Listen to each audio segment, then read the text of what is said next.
Welcome to Camp, Scary and Squee, a podcast that tests my theory that every horror movie exists on a scale of divine camp to pure terror. I'm your host Damien, and each week I'm joined by a guest who brings a horror movie for discussion, dissection and classification on the Camp, Scary scale. My fabulous guest this week describes her perfect horror film as having a strong plot, preferably with a twist, beautiful sets and costumes, and a thoughtful soundtrack. Welcome, Ellen. Thank you for joining me. Hello. Thanks for having me. I'm super exciting to talk about this today. Oh, yes. To get us started, a little bit of an icebreaker. What has been haunting you this week? This week, among many things, impending unemployment. I've got about a month left on my contract, and I'm just looking at that job market going, yeah, cool, good. Bloody COVID, it's ruining everything. Yep. I feel like... So that's a bit spooky. Yeah, well, anyone... My fun fact, my contract ends right before Halloween, so... Yeah. So you'll be celebrating Halloween extra hard to distract from that. If I get something else, I'll be celebrating Halloween in like the fun way, but yeah, could be just in... Anyone listening who works in publishing, particularly audio publishing? Any publishing, really. Publishing, give Ellen a call. Please. Pretty amazing person. Why, thank you. Well, and to give you the honours this week, can you tell us what film you have brought for discussion? I'm so excited. So today we're going to be talking about The Addams Family, the 1991 film, the first one, which obviously there was that beautiful sequel as well, The Addams Family Values, but we're just going to be talking about that first one. Yes, and some quick stats. So as you said, released in 1991, written by Carolyn Thompson, who people would probably know for her work on Edward Scissorhands, and Larry Wilson for his work on Beetlejuice. So a real sort of theme, like you can kind of see where the writing has come from. And directed by Barry Sonnenfeld, who, from my childhood, Men in Black and Wild Wild West to... Men in Black 1, 2 and 3, to all of them. And I feel like even there's a bit of a theme. You can kind of see that, I don't know, just the fun that happens on screen, the kind of the antics. I'm like, I can see that all together. Absolutely. And the music, which is so important for this one, is by Mark Shaman, who many would know from Sister Act and the Broadway adaptation of Hairspray, like some real classics that, the music in this is everything. Yeah, absolutely. It's so fun as well. I think it really adds to, obviously in any movie it's going to add to the atmosphere, but this one really helps create the atmosphere, I think, and create the campness, really. And so top billing goes to Angelica Houston. Oh my God. Queen. Raul Julia, Christopher Lloyd, Christina Ricci, Jimmy Workman, and Dana Ivey, who is one of those people who you might not know her, except you will absolutely know her the second you see her. Yeah, as soon as you see her, you go, oh, it's her, she's in everything. Like, she's masterful. The film grossed $191 million on a $30 million budget, which is great. Like really good, good performance in the box offices, which is something great for something that has really got a cult status, because you don't always have that correlation. That's so true. And IMDb. Sorry. Oh no, I was just going to say it was also did really well because they were quite worried about it. Like it had a bit of a troubled production. It's so funny. Like so many of the particularly things that fall on the campy end of this scale, they often have troubled production. And really, it's something that has come up a few times. Where it was a notoriously troubled production, or they had the production company pulled out and they had to find a new company for the distribution, or distribution, or a new I think even just getting a director for this one was a bit tricky. Like there was lots of stuff going on in the background, which watching it, you wouldn't really know. Like there's a few things where you're like, oh, it was a bit weird, but also it was just a bit of a silly movie, so you don't really think about it. But to do so well in the box office when obviously all of the companies that were part of producing it were pretty stressed about it. Everyone loves the Addams Family. Oh, it's so good. And before we get stuck into it, IMDb describes this as con artists plan to fleece an eccentric family using an accomplice who claims to be their long lost uncle. And a bit of a spoiler warning, because if you haven't seen this, stop what you're doing and go and watch The Addams Family. Yeah, because come on. it's so good. But we will be talking about this very, very soon. So in my opinion, horror is a really broad church, and it's we get introduced to it at lots and lots of different ages. And as children, you kind of see horror in this, you think Scooby-Doo, you think these things that are funny, and you see a real cross between horror and comedy. And I'm really interested to know about your relationship with this genre and why you chose The Addams Family. Yeah, I mean, to be perfectly honest, I don't really go too hard on the opposite end of the scale, on the quite terrifying end of the scale. So my relationship with most sort of horror and spooky movies is I do like the ones that are, either very pretty or quite funny.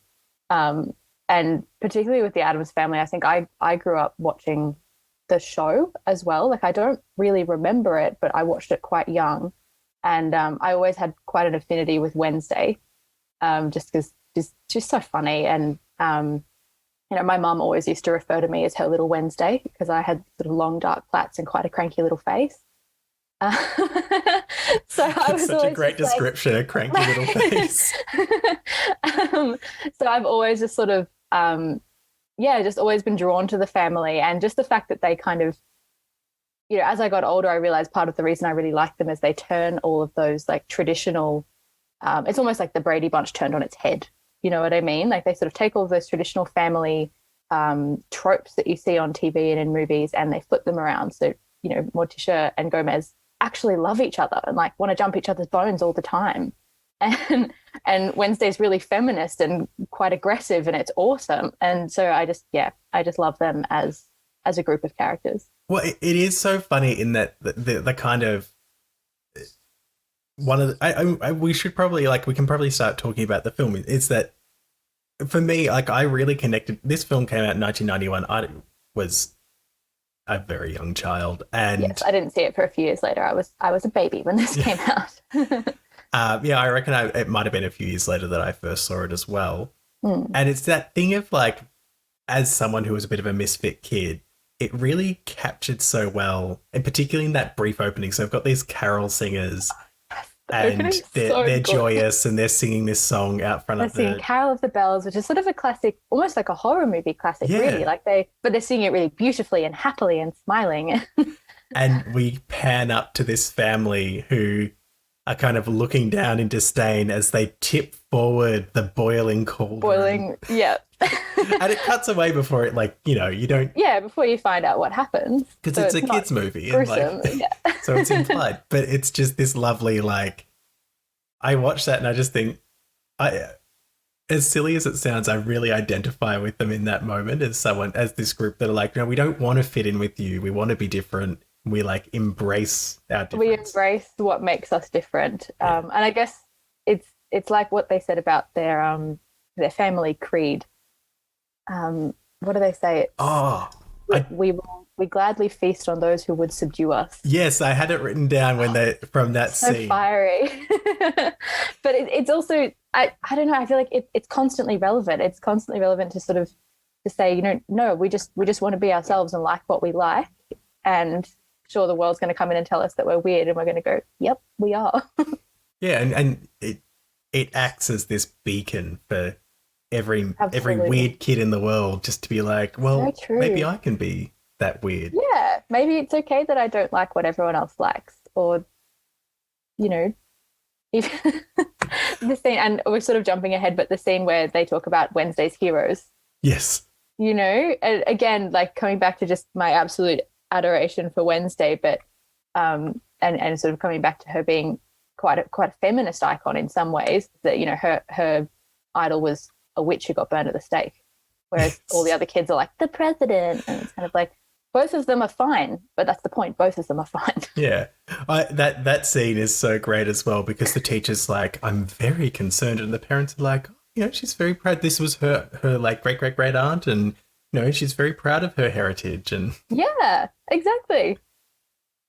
One of the things that we get right from the get-go, so they have that that opening scene with the carolers and the second, the cauldron Sort of tips, opening to the story. we shift right into this iconic soundtrack like that.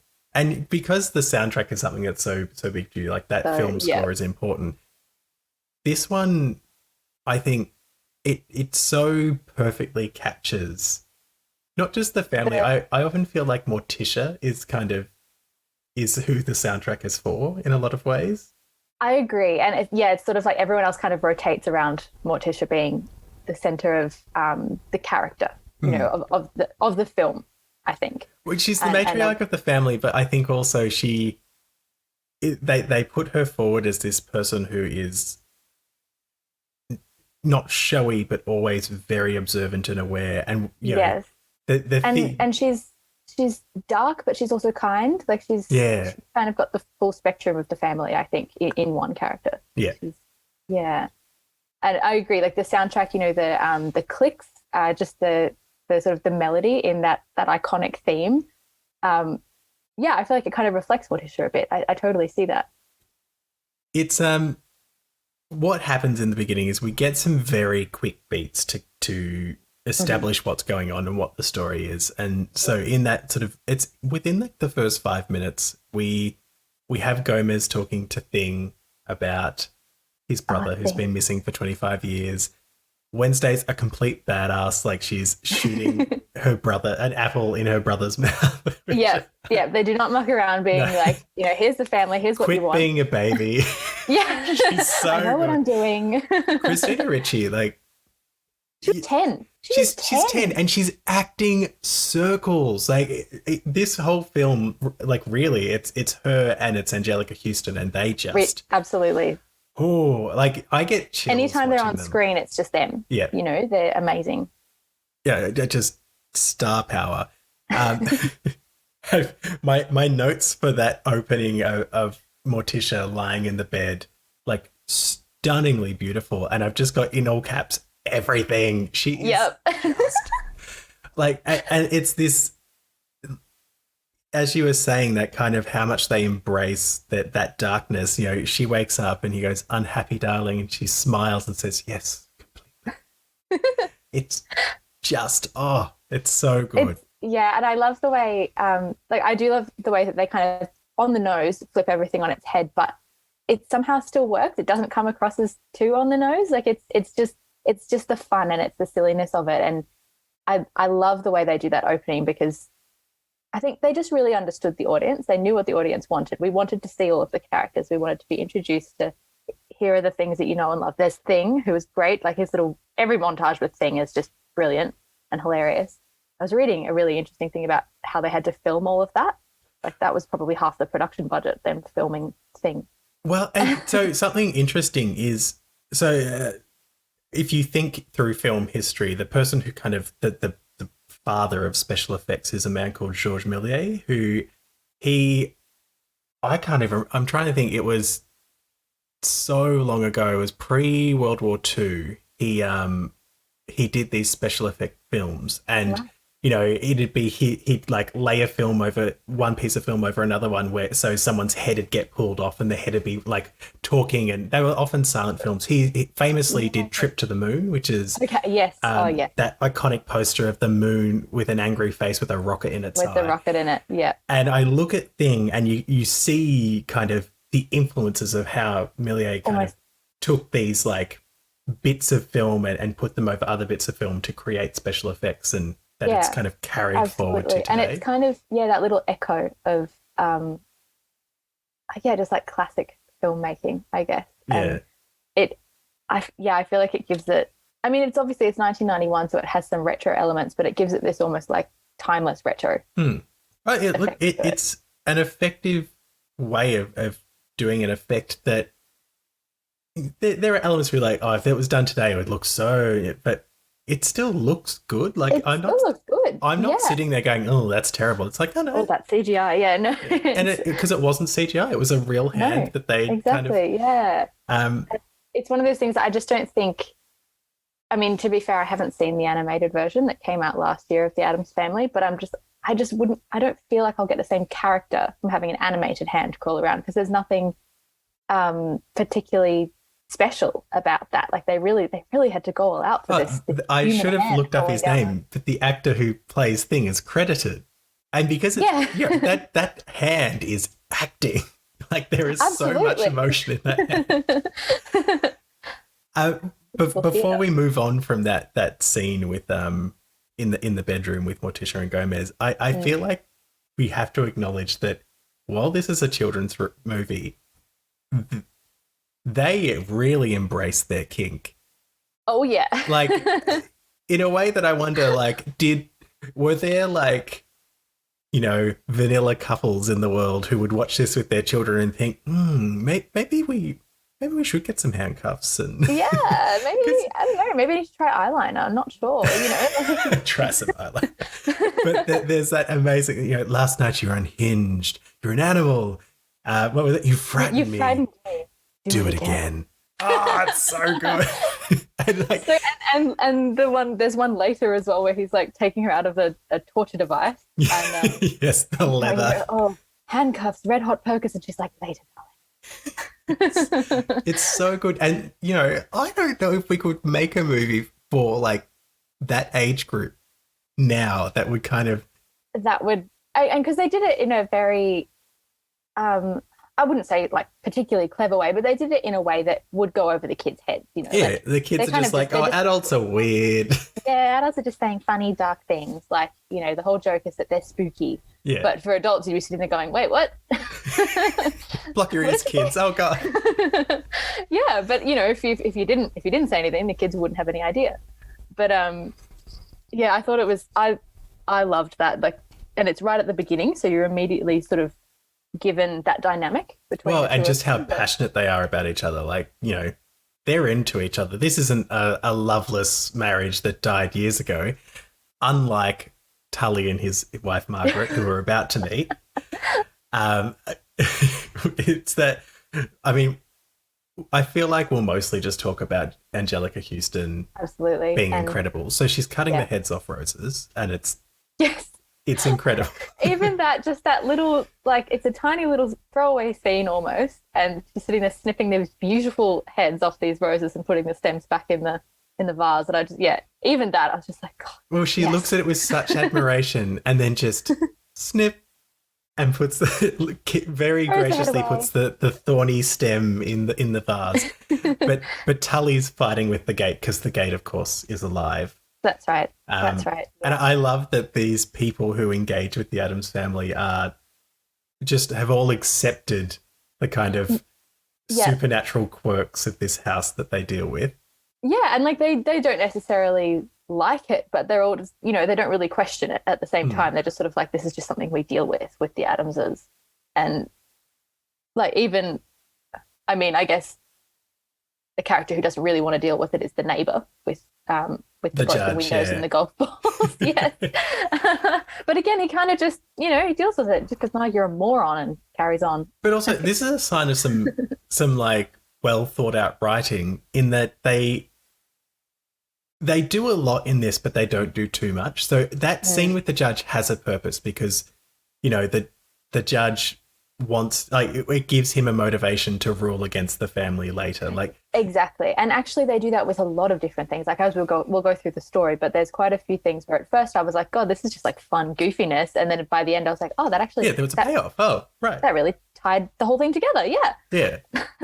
And, well, I look at the writers and their other credits, and they're films that often do that. And there's a real skill to going, oh, we're going to do heaps in this, but nothing's wasted.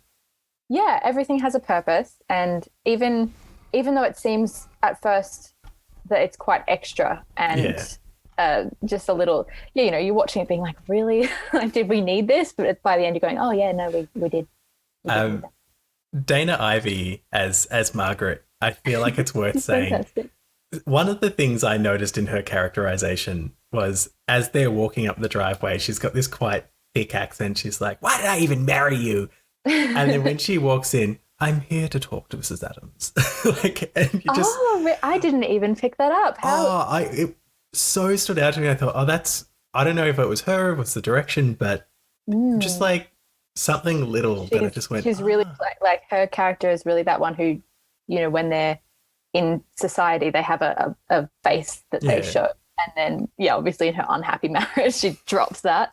And I wonder, did you notice by the end, had she sort of become herself again, or was she still? Yeah, I think she'd become herself more by the end.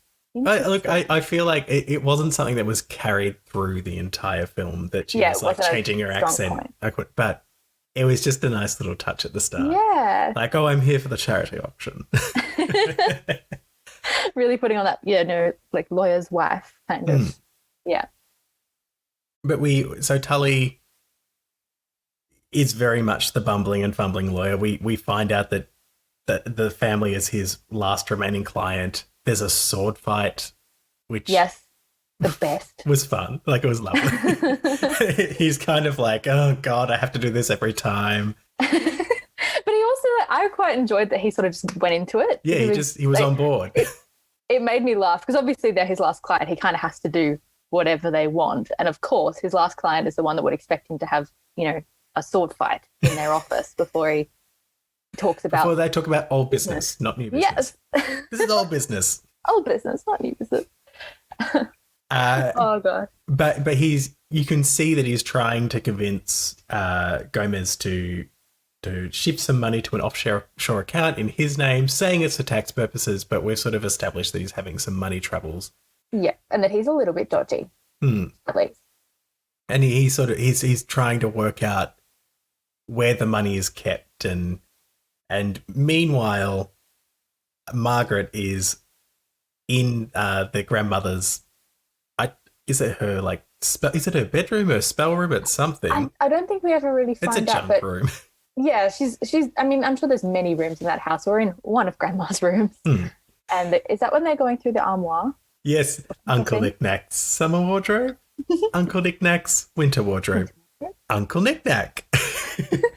I remember Margaret sitting there looking shocked. I'm like, come on, Margaret, surely you've seen this all before.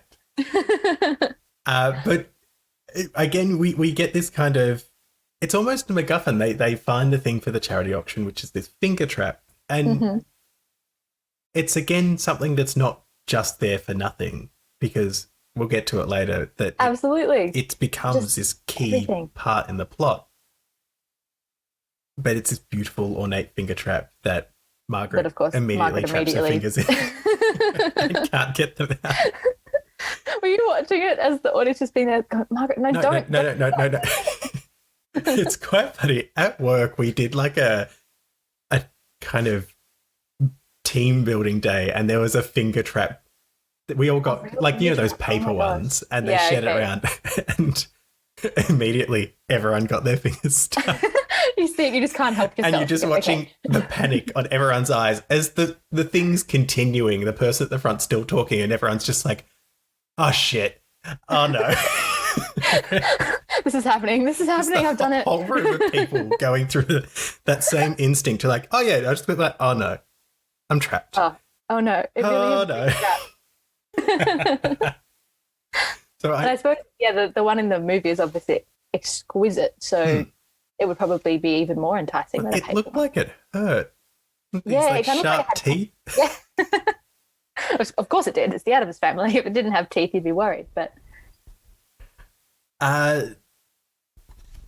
Tully doesn't get what he wants, which was his money, because that's new business. Although I did like in that scene with Tully that you also get to know a bit more about Gomez outside of Morticia, in that he's quite trusting. While he is, a little crazy, he's very sweet, and he trusts Tully, and he just kind of doesn't really worry too much about what Tully's doing. He's not suspicious at all. No. And he's kind of naive. Like, he's like as adult as he is with Morticia, he's kind of like a sweet, naive person outside of that. Well, and it goes back to that thing that Morticia seems to be the person who's observant and very much a counterbalance to him. He's very impulsive and celebratory, and he wants to see the best in everyone. And it's not that she doesn't, but she takes her time. And I think that's been a really important part of what drives this plot forward. Absolutely. And there's a few scenes later where that becomes very, even just key in creating little funny one-liners, but key in the plot as well. there are a few things that are happening throughout this period. So we know that there's a seance coming, and Margaret and Tully are invited. But when Tully gets back to his office, his assistant's been sent home, and the loan shark, Abigail, which, do you know what I love? I love that the loan shark is kind of an unassuming older woman. Yes. Again, like the characterization in this and the writing is just, it's so good. It turns a lot of things on their head. And yeah, so Abigail is, yeah, she just kind of is very ordinary looking.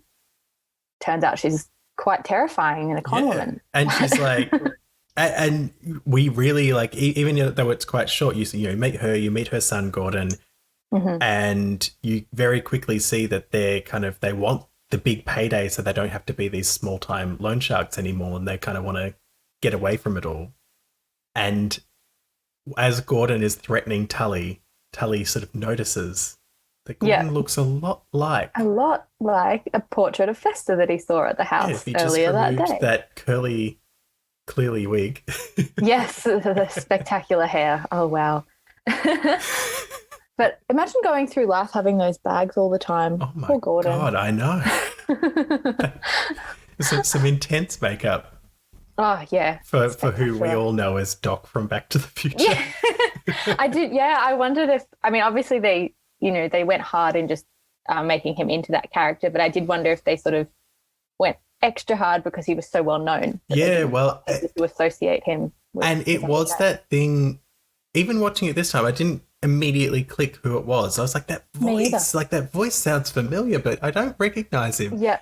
And then as soon as I knew, I went, I see it. But as soon as you see it with the nose, and sometimes he has those expressions that he does, particularly with his eyes. He's very animated in his face. And yeah, I was exactly the same after probably like because he had the hair and everything in the first scene, I wasn't really paying that close attention. But I think it was once he got rid of the hair and you could more clearly focus on his face, I sort of went, oh yeah, there's Doc. I see him. Yeah. But but I also, it was interesting, he's quite a tall man. So the whole filming to be Fester and Gordon, he was hunched over for the filmings, which I thought that was also clever in a way because, again, you don't immediately recognise him because, Doc and some of the other characters that he plays, he's obviously not hunched over or in a big overcoat or anything. That actually makes a lot of sense because one of the things I thought looking at him was like he just doesn't seem to have the same stature.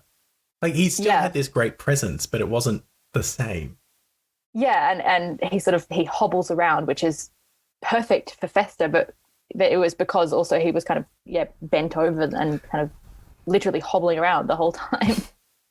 It can't have been a fun part of that particular role, but uncomfortable. It must have helped him get into character because Fester was, constantly kind of plagued as part of his character. And yes, and just certainly awkward. Yeah.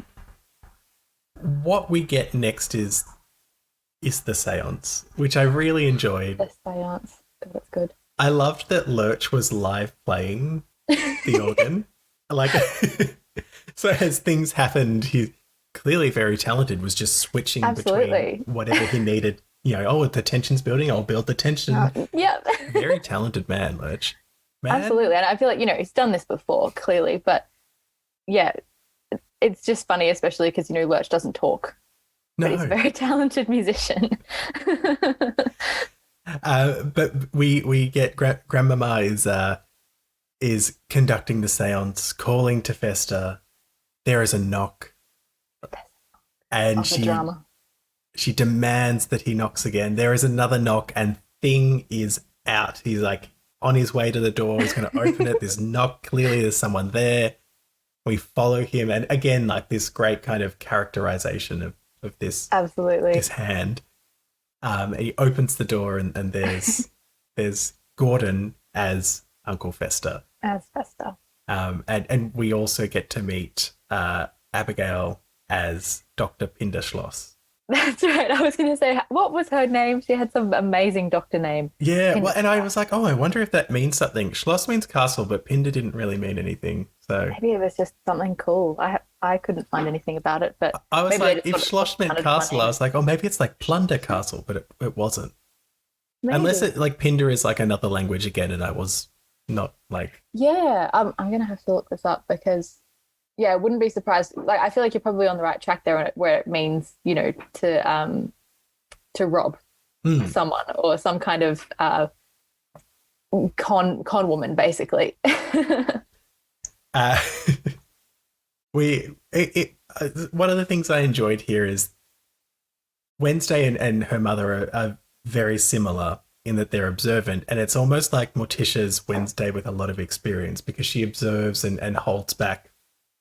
Well, Wednesday, who loves the Bermuda Triangle, had a lot of questions and a lot to say about it. Yes, it was challenging Fester and developing that tension to show that he was going to view her as a problem and that she was suspicious of him, which was really good to see. And I really liked that you also you were sort of you were thinking, oh, is Morticia suspicious? You didn't know, and I quite like that. Even as the audience, you don't really understand Morticia half the time. Yeah, because there's the scene where Fester's come in and he's unpacking and she's going through his things and sort of she's like, a crowbar, and then I can't remember what the next thing is. It was cyanide, and she goes, as if we'd run out.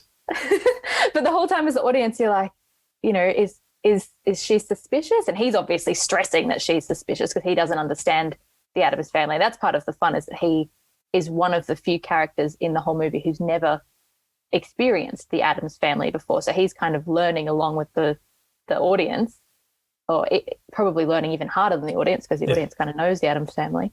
So going, as if we'd run out, and then everyone kind of relaxes. But as an audience, you're still sitting there being like, but she's so observant. Is she suspicious too, or is it just Wednesday who's pushing this? I don't believe you. Yeah. Oh, it's sort of, I would be so interested to sort of rewatch again with that in mind and like watch her more closely, because Angelica Houston is such a phenomenal actor as well. Like I almost don't think you could know. I think even if you rewatched it, I think, because I was sort of thinking it in both minds, and I personally settled on she really wanted him to be Fester for Gomez's sake. Yeah. And she sort of didn't really have any reason to believe that he wouldn't be at that point. They'd just done the seance. So him coming in then kind of fits in with everything. And so I think she didn't necessarily buy into it straight away, but she wasn't actively suspicious the same way Wednesday was. That's what I settled on. But yeah, who knows? I guess like the way that we sort of move this forward now is that there's some character development. Thing comes into Fester's bedroom and they hear him screaming and they're like, oh, it's so good to have him back. You sort of get back into, because we've had lots of plot development at this point, and now you sort of get back into just like enjoying the characters and their silliness and their darkness. And I did like one of my favorite things about this movie as a whole was that really the whole Fester coming back and that plot was almost like a loose excuse just to have fun with the characters and really explore who they are for an audience who's obviously who loves them. Like, I don't think many people are going to that movie having no idea what the Addams family is. Well, and it's one of those things that they are really embedded in, certainly in our culture in Australia. Like everyone in my family, I have lots of older brothers and sisters, and they all have a bit of a relationship with this family. I guess if you go a bit older, maybe it shifts to the Munsters, which... Yeah, well, because the Munsters and the Addams Family TV shows were on at the same time, and the Munsters was apparently quite a bit more popular for whatever reason. Maybe it was just a bit more higher budget, or it was just a bit funnier. Well, what I find funny is that the Addams Family had this great kind of resurgence, but the Munsters never really did. Munsters never did. It was almost, I feel like if it happened today, like say the Addams Family, the first resurgence happened today, surely the Munsters would jump straight on it. It would be like a Marvel versus DC kind of situation. Oh my God. The Marvel Cinematic Universe, the Addams, the Munsters. The Munsters Cinematic Universe. I would watch it. Make it happen. I wonder what Munsters Endgame would be about. What would the gauntlet be like? Yes, what's their MacGuffin? Well, Thing could be the gauntlet. He'd be pretty cool, snapping his fingers. Yeah, love it. I would fit, actually. 2 snaps. Brilliant. I love it. Right, we need to... Who do we write to? Excuse me, Disney. We have ideas. We have so many ideas.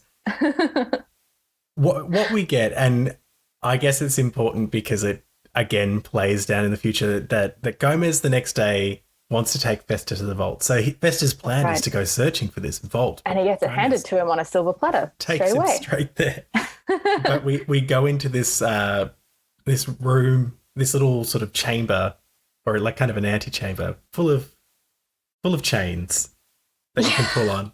And Gomez, not even looking, just reaches up, pulls down on one, and they drop onto a slide. And you keep that silliness as they like go through. Oh, the slide scene that goes for just a little bit too long. Goes for so long. And at the very end, they come out, and you're like, that slide is like a meter long. I was thinking that. I think within the first like maybe 3 cuts of it, I was like, this is just the same slide with different shots of you going down it. They've made them go down this thing 400 times.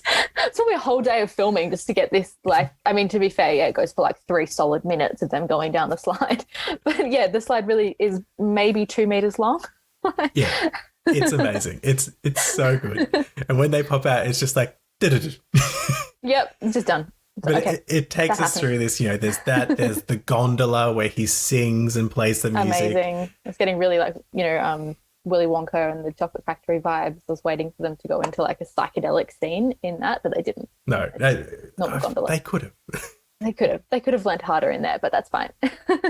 And then Fester, fixing a drink, picks up a bottle and discovers the actual vault as this bar turns around. He sees it all, and then it turns back while Gomez is kind of hunting through a box for something and attacking something in the box that's going to attack him. Again, that beautiful writing where just there's no scene wasted. There's never an opportunity wasted to kind of characterize a little harder or kind of do something a little bit funny, but that still adds something that you haven't seen before. Like we haven't really seen him attacking something miscellaneous in a box, but it makes it so much more interesting than Fester just discovering the vault accidentally. Yeah. Because you've also got that tension of like, is Gomez going to know that he's just seen the vault? And all of this is to kind of put doubt in Gomez's mind as well, because like when he gets to the vault and he's like 2 to the left, 10 to the right, and Fester, I can't remember what number he says. He goes 11, 2, 10, 11, eyes, fingers, toes. It's so good. So beautiful. And then, oh my gosh, even in that scene, everything in that scene is just great. But the scotch glass or the whiskey glasses that are like the size of fish bowls? Yes. That, for whatever reason, just really I was just like, this is great. I want those. Oh, yeah. Fantastic. Nothing like a whiskey out of a fish bowl. So, and that's the scene where you start getting, more of that questioning. So there's the eyes, fingers, toes thing. And then, they're sitting there, they're reminiscing, they're watching old family movies. And that's where Gomez really starts going, you really don't remember iconic things from our childhood. Yeah. And it's, I guess what's quite good about this is you get to see him in that moment kind of paste over. He's just plastering over every crack. He can just quickly put some plaster over it to, really stay with his fantasy that his brother is back. But you can also see it starting to crumble in the back of his mind. Even they're watching the video and he's going, it was my first, and Fester goes, cigar? He's been smoking since I was 5. Mother insisted. Yes, that's it. And again, beautiful, just little adding to that family of weirdos. But yeah, like and it was one of those things that you can kind of understand where Gomez is coming from, because, he knows that his brother's been through something, he's been through a big thing in the Bermuda Triangle. So yeah, he's just, like you said, he's trying to plaster over the cracks going, oh, it's okay. He doesn't remember because of this event. And all I have to do is remind him. But it kind of starts building and you can see it sort of falling apart in the back of his head going, hang on. Some things aren't adding up here. Well, and I guess this comes to a head through the auction. So they go to the auction for charity. I absolutely love this, that Morticia's just bidding against herself. Like, it's the thing that they donated to it. Give a shit. She's so good.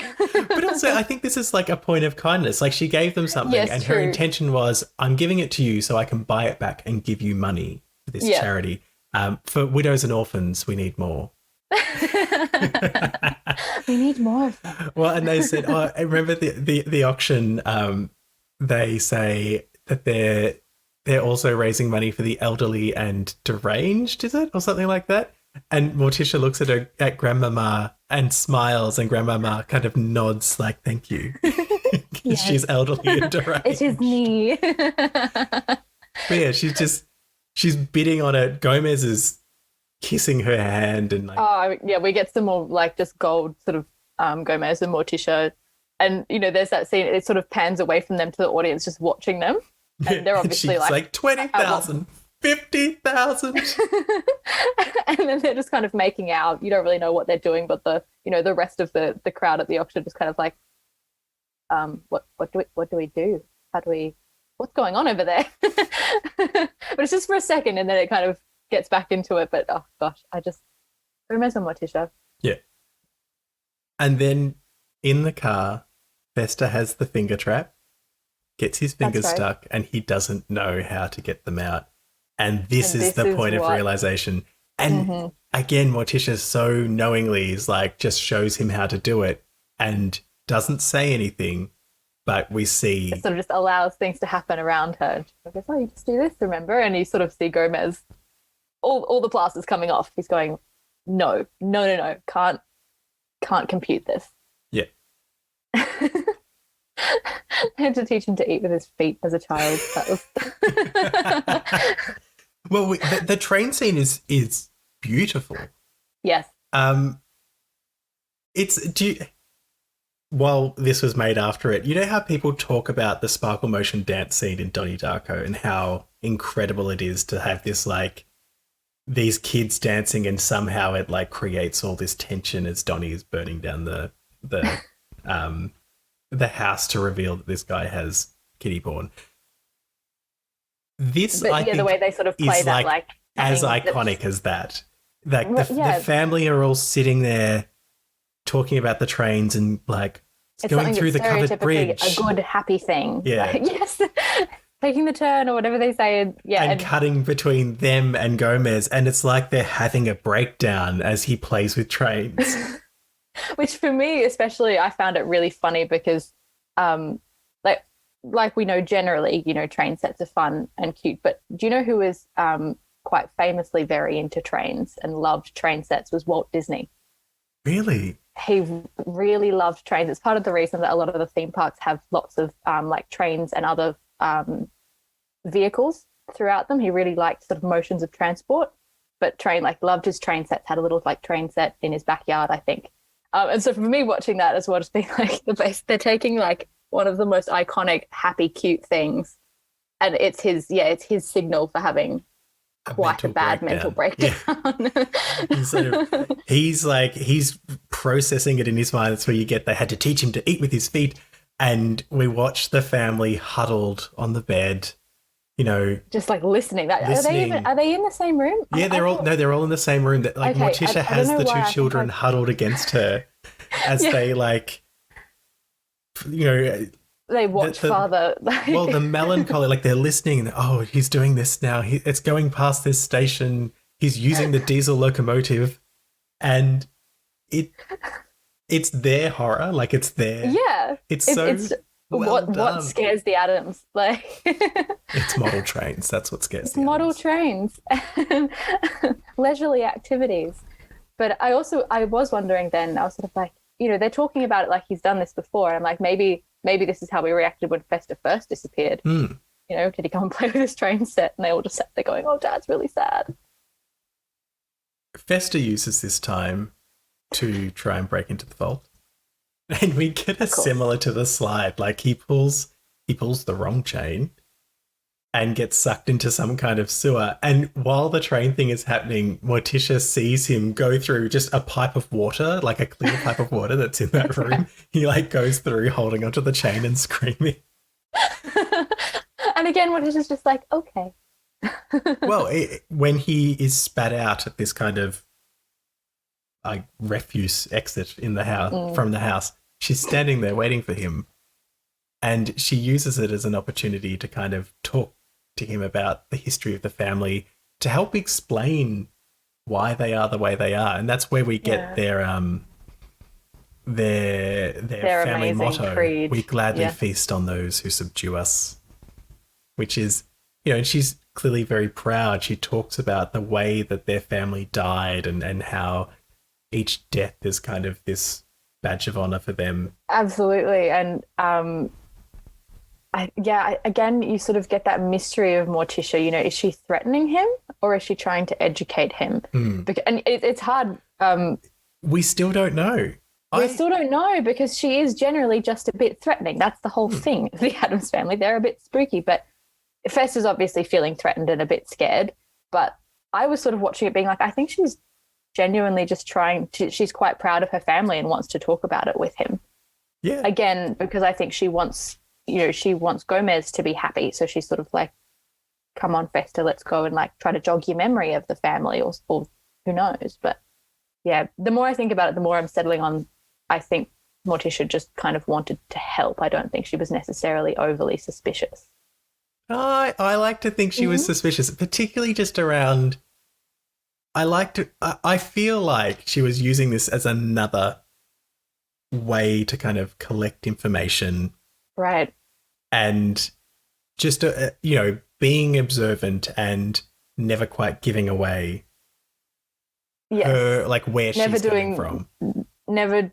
Yeah. I guess that probably ties into the, she's Wednesday with more experience. She doesn't give the game away, but she just constantly collects notes, mental notes, sort of going, okay, he doesn't know the family creed, or he doesn't remember who these graves are for when they're walking through it. But it's interesting. I feel like after that, maybe not immediately after that, but you do see more of Festa come back. He starts after this. He starts sort of acting more Addams-ish. Part of that, I wonder, is for like part of this story and like part of the Gordon, because there is a twist at the end, but part of the Gordon, when at the end he sort of helps them before we know. It's like, is this the first time he's ever felt like he belonged? Because he is like them. His natural state is to be this dark misfit who embraces his weirdness. Fairly awkward, but embraces it and is naturally, quite morbid and is it, how soon after it is it where we see him, Wednesday and Pugsley are having a fight? That was one of the first moments to me where he really isn't, like, he has that Addams. Yeah. That Addams nature where he's sort of, haven't you ever slayed anyone before? She goes, he's only a child. That's no excuse. Well, and it kind of, there's this overarching theme to this film that it's kind of about finding the people who accept you for you, which is what he does. And that scene's coming up because that comes up. The next scene is Dr. Pinderschloss is back. And she's kind of giving Gomez and Morticia some therapy. Yeah, that's right. And just kind of, obviously she's like gaslighting them kind of thing yes. to get her own way. But just like the dialogue they give her, like all like the lines that she has, the feelings in your brain cells, they bubble and collapse. It's so good. She really knows how to talk to the Addams, doesn't she? She really does. Gets what will get through to them. And she, she's talking to them about, love and hate. They're the same thing. They're both just strong emotions. And if you hate, therefore you love. And, bringing Gomez to this realization that it is Vesta. I hate him because I love him. Yep, absolutely. And it kind of ties into the whole Addams thing, is that you take what would normally be a thing and you flip it on its head. Yeah. Yeah. Such clever writing throughout this whole movie. It is really good writing. Like, it's just... Yeah. And it kind of upsets me a lot. It didn't really get that many good reviews. Like, I feel like it's very average when it's reviewed. And, like, maybe overall as a whole film, sure. But the writing is really quite clever, particularly if you're as invested in the characters as... Do you think part of it is people go into it expecting something? Like, I look at this film and I think every single person in this film knew what they were there for, knew the tone that they were trying to set, and they all were therefore able to deliver it. And sometimes I wonder if people go to something like this and they see a very self-aware film, like everyone in the film is self-aware, everyone is, you know, delivering this, and they go, oh, it's so self-aware, oh, I'm better than that. And it's like, well, are you though? Like, this is enjoyable. I feel like that's part of the reason I love it. I love how self-aware it is, and that absolute perfection when it comes to the delivering the tone from every single actor who, you know, just really understood. I don't know, just how sort of backwards everything was meant to be, and maybe people just weren't ready for that. So where were we? So Wednesday, yes. So while the therapy is happening, Wednesday and Pugsley are rehearsing for their school play, and this is where Fester is like, "What are you doing? Haven't you ever slain anyone?" And he's only a child. He says that's no excuse. And what does he say? You have to go for a major artery, the jugular. And oh, sorry. I was just going to say, for me, that was a moment that clicked. I was like, hang on. Yeah. Like, that's not a normal person thing to say. He is an Addams. Well, and he agrees to help them with their play and help them make it really realistic. Yeah, help them sort of deliver something really great. And I think one of the really good things with this is that it gives us an opportunity to sort of see him make that first real decision about where he belongs and where he wants to be. Yep. And does he want to invest in the family, or does he want to invest in stealing their money? Yeah. You know, he's first time we see him kind of start to flip the other way, because like you said, we've just seen him try to break into the vault by himself. And like, sure, he wasn't successful, but this is completely separate from that. He's kind of gone into uncle mode. Yeah. Like proper uncle mode. He feels some real affection for them. And it very quickly shifts, and he says he's not going to help them. But then we get to the night of the play. There are kids on stage singing something. I can't remember what it was, but I love that the family are all just like, ugh, this is terrible. Yeah, they're singing some really cute song. Oh, I can't remember what it was either. But it didn't really matter. It was no, it was very cutesy, very typical like kids song for them to be singing. And I did love it that, yeah, you know, all the parents are sitting there smiling in the Addams Family. I'm like, God, why are we here? When will this end? And backstage, Wednesday and Pugsley are getting ready, and Fester comes in and he goes, here you go. And they're like, you will help us? And we don't know exactly what he's helping with. Yeah, what that means. But, you know, we get that, okay, he's really committed to being the uncle, to being affectionate and going in for the family. And then he goes and sits in the audience, which I thought was really cute too. Yeah. And you can see that Gomez is quite thrilled that he's there. Well, and we just get the best play I've ever seen. Probably my favourite scene in the movie, to be honest. This is so good. So I think it's Shakespearean. They're like fighting on stage. Yeah, I probably should have looked up what it was. Yeah, me too. Shall we look it up? It doesn't matter. What matters it seems like a fight from like, I don't know, King Lear or something like that. Who knows? But what matters is that when they strike a blow, it's realistic. It's realistic. The arm falls off and blood starts spurting out. And it's not just a little bit of blood. It's like a hose. Yeah, the entire audience, just over a period of like 3 minutes, because they keep fighting. They're like, oh, the play's not done. No, we've got to kill each other. There's more cuts and more blood from more places. There's a throat at one point, which we all know, like, you know, throat's quite a lot of blood. And yeah, very realistic by the end. You just, again, it all comes back. It all comes back around. And you just see the audience just slowly being covered in, and obviously it's red paint, and I quite liked that it was very obviously fake. Yeah, it was like bright and yeah. Well, again, it's a children's movie, so like they had to kind of exactly take the edge off a bit. It's them. They're not really bleeding, and everyone knows they're not really bleeding. There's no pretend, but it just went that little step darker where everyone's slowly being covered in it in the front row. And they're all going, oh, God, oh, my God. And Wednesday's just fully committed character. And like Christina Ricci, just even in this thing where she's doing like, I'm a kid, act like doing a serious play. And so it's like a bit over the top. So good. Like she just kills it. Yeah.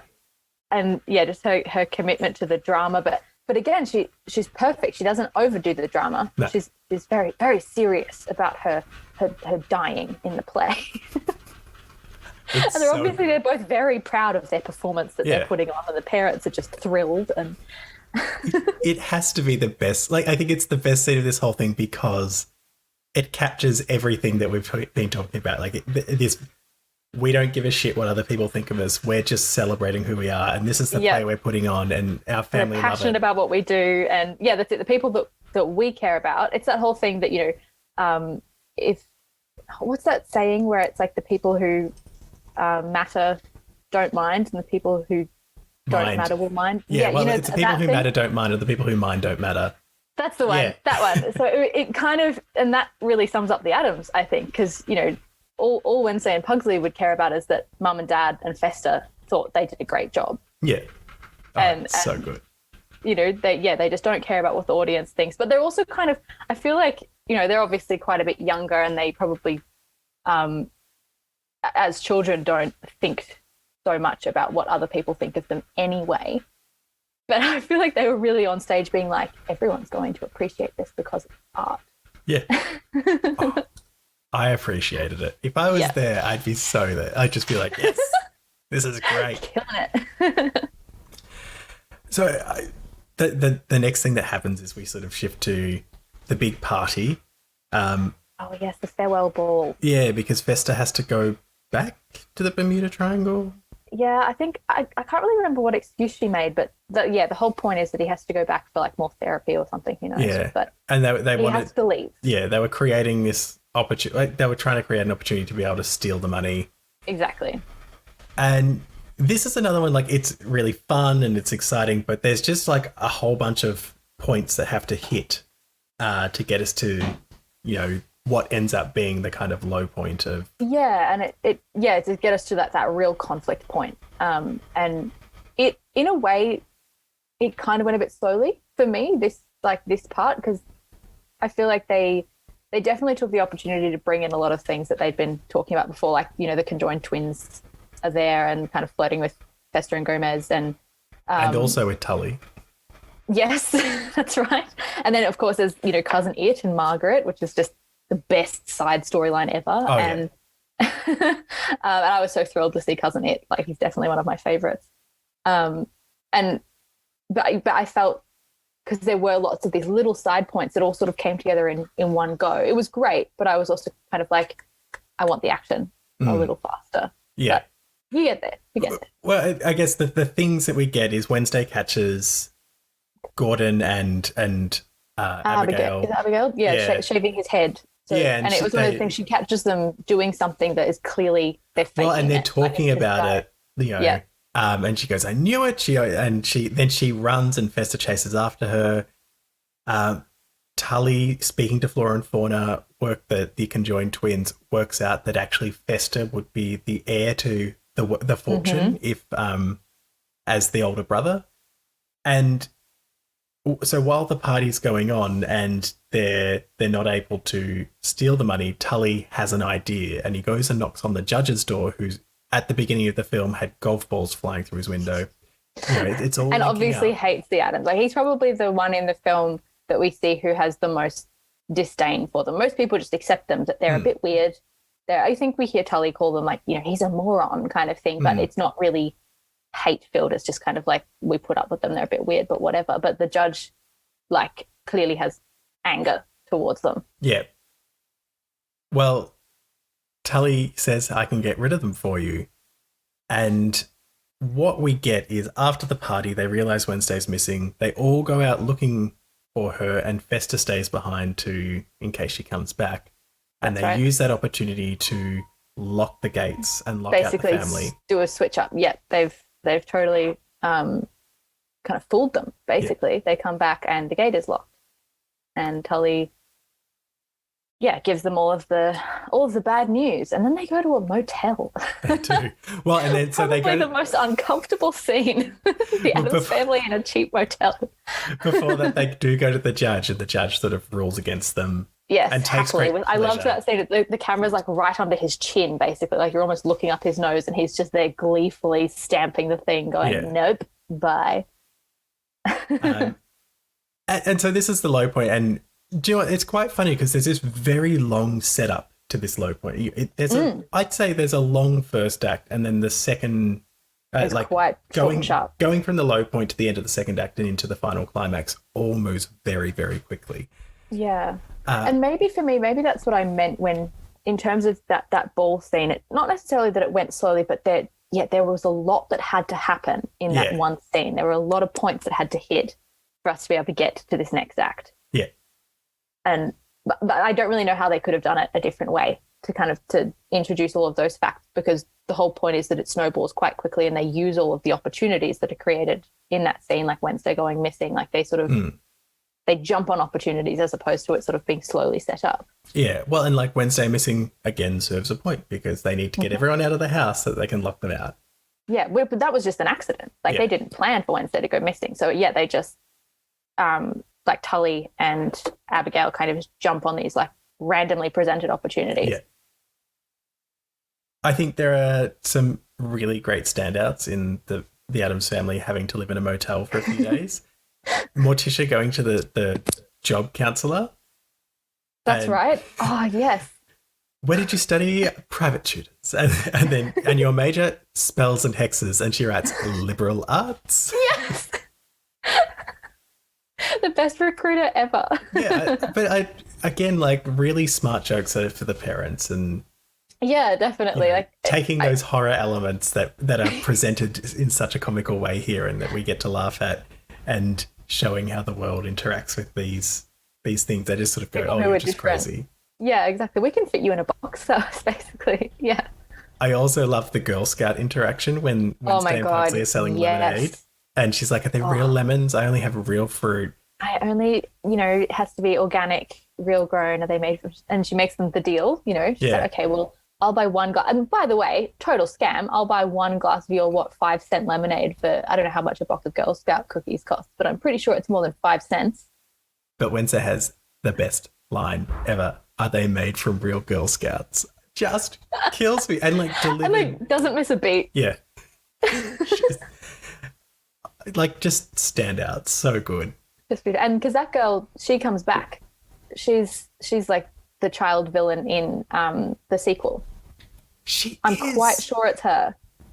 I didn't even make that link. They got the same actress because she's in the play, right? She's like, I'll be the victim all your life, like that. Yes. That line from Addams Family Values, which is just that whole play is fantastic. But that's a different movie. But yeah, she's that girl. Back and we're going to have to do Addams Family Values. Yes, clearly next season. Yes. Well, look, there is like a bit of a side story happening that Gordon and Abigail and Tully can't find the right chain. There's a point after they've kind of failed a few times, they're eating some lunch and she's like, we'll keep trying after lunch. And, they're you can see the cracks are starting to form in that little alliance and Fester's obviously having some, I don't even know if he's having second thoughts at that point. He's just frustrated. He just feels like he's only there because he's getting used. And yeah, well, I think he's starting to realise that he has just been used this whole time and they don't actually care about him. They're both just there for the money. Yeah. And Gomez kind of spirals. He's watching Sally, which I vaguely remember that talk show. I don't. Not at all. I mean, it just to me, I was like, I didn't even realise it was a real talk show. I kind of assumed they'd just gone for like a typical American talk show where you can call in. It was good. But, Morticia kind of goes, oh, it's when he says, but we'll miss Gilligan. Yeah. And she's like, that's it. Like something has to be done. We need help. Yes. And she drives to the mansion to confront Fester and try and resolve this. Yeah. And they again see the opportunity and they tie her up and they're stretching her on the torture device. She's loving it. She loves. And meanwhile, Thing, who had, I think, gone with her, like hitches a ride back. He's like jumping on the back of cars. That's right. To get back to Gomez. Another great, because doesn't Thing get a job? Didn't he? He did. He went and got a job as a delivery man. Yeah, like an office mail delivery. Yeah.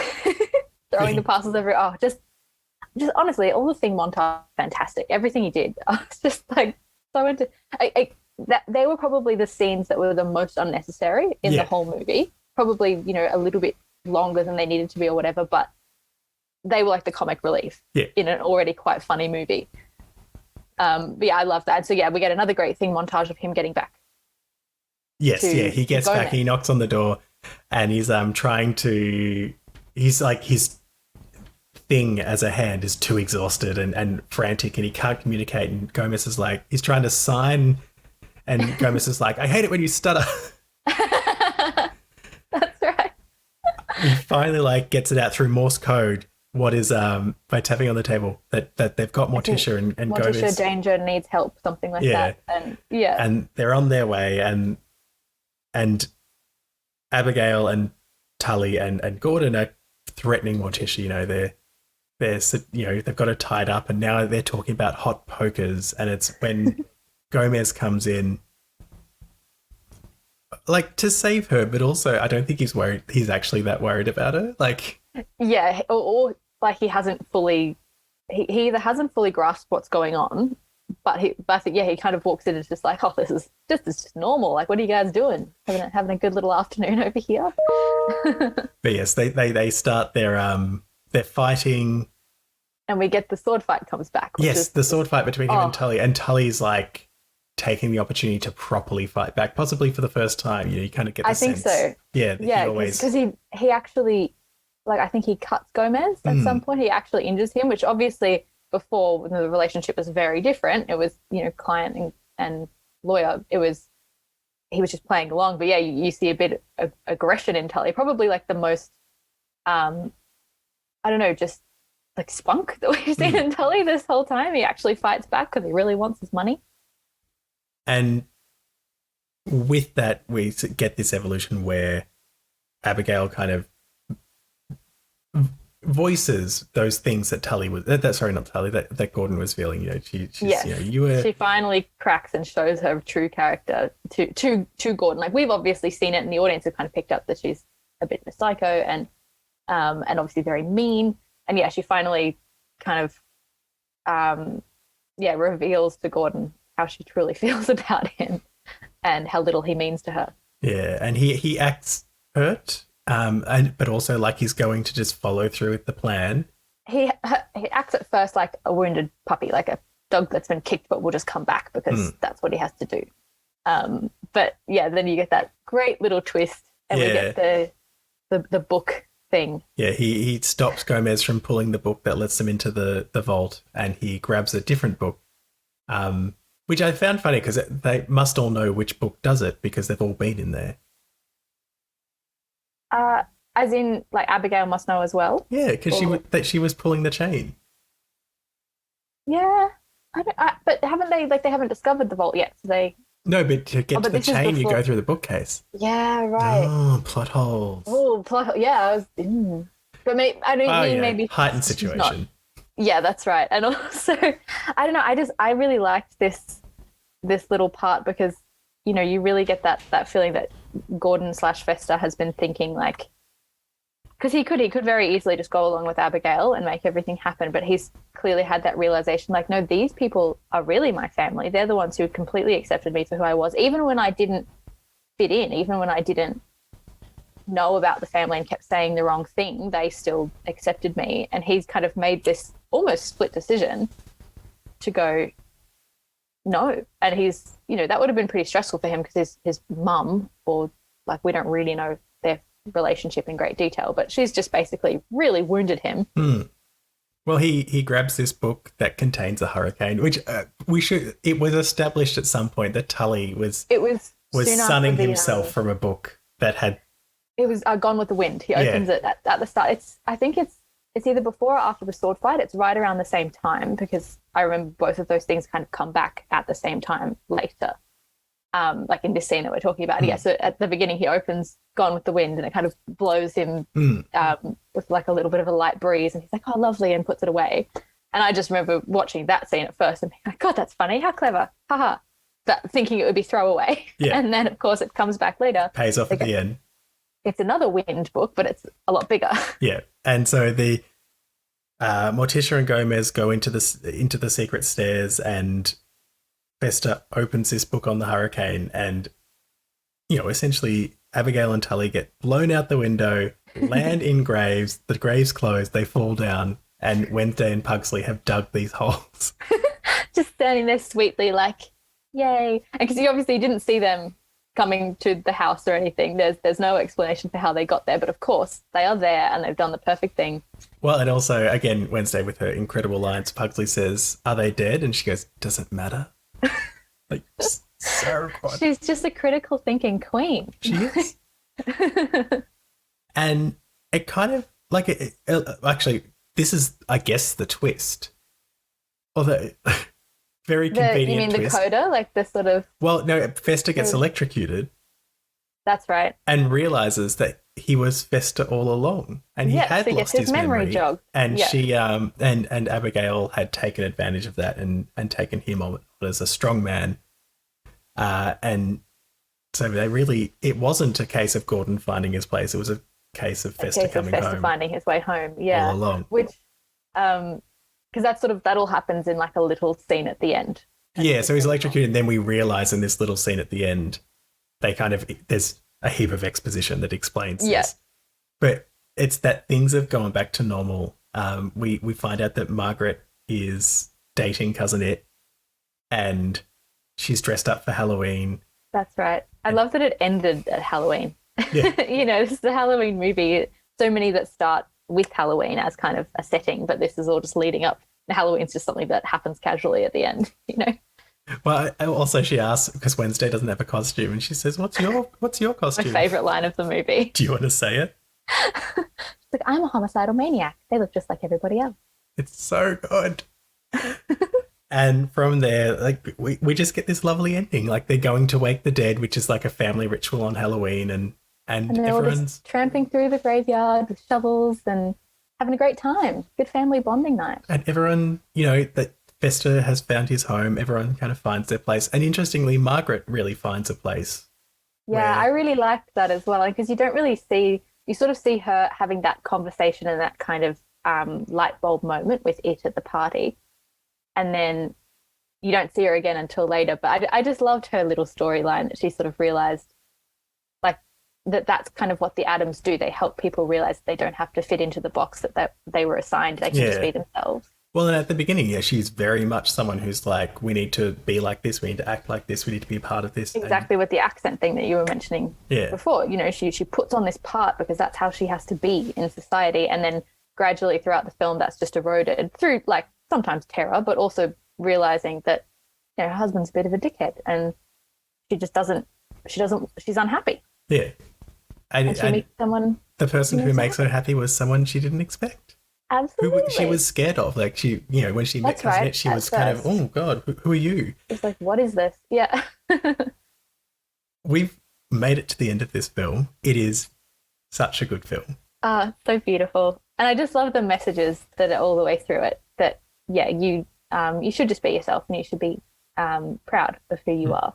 I love that they use horror as a way of doing that, because, like, this is not a scary movie. No, but it's a spooky movie, but but they engage those things that are traditionally belong in the world of horror to kind of put forward a really lovely message. I do have to ask, do you have a campus line or moment that you want to... I think it's hard because obviously, the whole thing. Extremely camp movie. There were a few things. At first, I was thinking everything about the ball, just in general, was quite camp, but also I think I just really liked that scene because all of the costumes were amazing and the set was really beautiful. But I think I'd have to go with the original duel with the lawyer with the sword fights, but the scene, the moment where Gomez backflips like 20 times into his chair. Out of nowhere, he just like, oh, that happened. And that would probably be the campus moment for me. Beautiful. Was there a scariest moment? I don't know if there really is. There's not really like, there's no jump scares. They're not trying to frighten the audience. It's more like psychological scare stuff. But I almost think scary moments for me were like when Wednesday was missing at first, just because like you see her being chased by the mother and Gordon, but you don't really find out what happens to her for quite a while. And like you sort of know from the tone nothing bad will have happened, but you're like, oh, I'm so attached to Wednesday. Like, hope she's okay. Hope they don't, because, you know, they catch Morticia later, but at that point you're like, maybe they've caught Wednesday. Maybe they're, you know, who knows? Yeah. So that was a little bit like, ooh.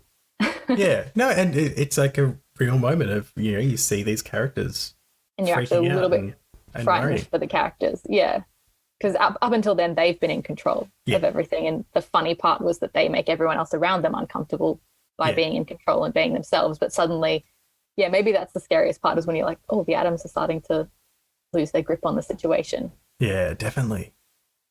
Finally, before we wrap up, where does this film land on the camp scary scale for you? Absolutely divine camp. Like there's no scariness at all. There's nothing scary. It embraces horror, but it does not use horror to scare us. It is that's right. Complete pure camp. It's beautiful. And you're right. Like it uses all of those elements of horror, but not in a horrifying way. You know, there's even that scene where Wednesday's walking past Morticia at a table and she's got a knife. And she goes, what's that for? And Wednesday goes, my brother or something. And she's like, give it here. And hands her like a big machete and then gets her a much bigger knife. And Wednesday just toddles off. I was just like, yep, great. Like it's a big scary weapon in a children's movie that she's handing to a child. And everyone's just like, very normal and cool. Yeah. Oh, it's so good. I just adore this movie. It's so good. I want to say thank you for joining me, Ellen. Oh, thank you for having me. Thank you for letting me chatter to you about this just ridiculously fun movie for such a long time. Stella just got a fright. There was a motorbike was revving and she just went spook. So that was Stella's scariest moment. Do you have anything you want to plug while I've got you?